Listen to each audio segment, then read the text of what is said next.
Sa kanina video, atong target kay maghimo ta og mathematical model. Ang mathematical model mo na siya idea na ang buhaton nato kay kinahanglan nato siya makabuhat ta og usa ka representation sa mathematical linear equation pinaagi ra gyud ang given nato dinhi. So let's start with the step number 1. Again, ang atong step number 1 kay we must ask ourselves or mangutanan ta kung unsay gihatag. Muna step number 1. So as you can see, ang gihatag niini dinhi kay piso kuno tag piso. So it could be 1. Then usa ka adlaw na nanay savings sa 100. So natay given atong gihatag kay 100 daw kuno. Nay 31 ka adlaw. 31 days. So those are all the given mo na gihatag. Ang step number 2 kay formula. Or more or less, ang question ani sa step number 2 kay unsay gamiton.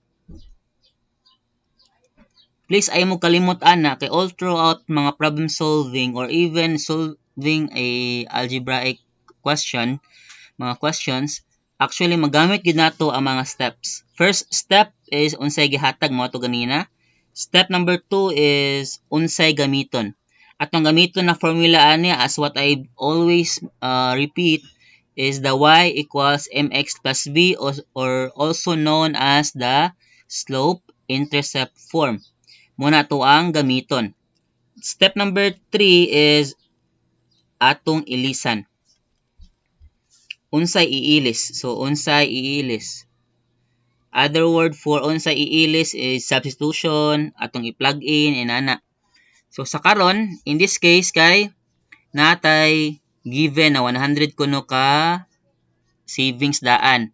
Therefore, savings man siya, so atong ilisan atong b as 100 kay nano man di naman na siya mailisdan. So we gonna put this one, this will become now y equals nanatay b now 100. Nanong 100 man ang b sir kay wala may ikapuno.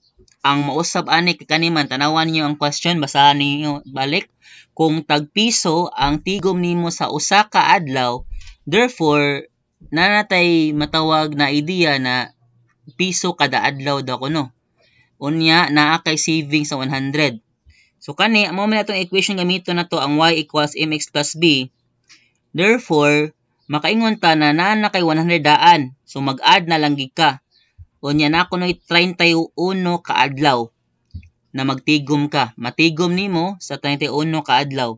Therefore, ang fix niini kay ang 100. So mahitabo ang atoang butangan dinig x ani kay mo na tong equation dinhi, y equals x plus 1 kay kaning x mo nagrepresent na siya 1. 1 peso man na siya, 1 peso. So karon na kontay 31 ka adlaw.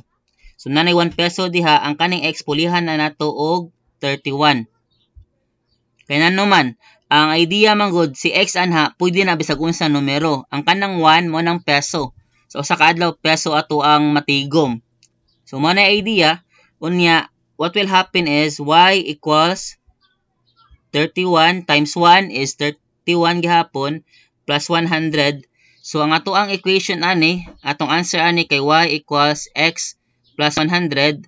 Nya ang pangutana kung pilay matigom, ang matigom niya sa 31 ka adlaw is 31 because y equals 131.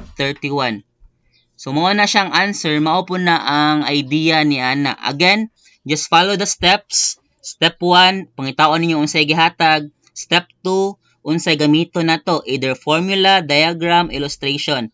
Ang step number 3, unsay iilis. Again, iilis nato, dapat kay bawta asa na ipangbutang. So that's the idea there. I hope klaro siya.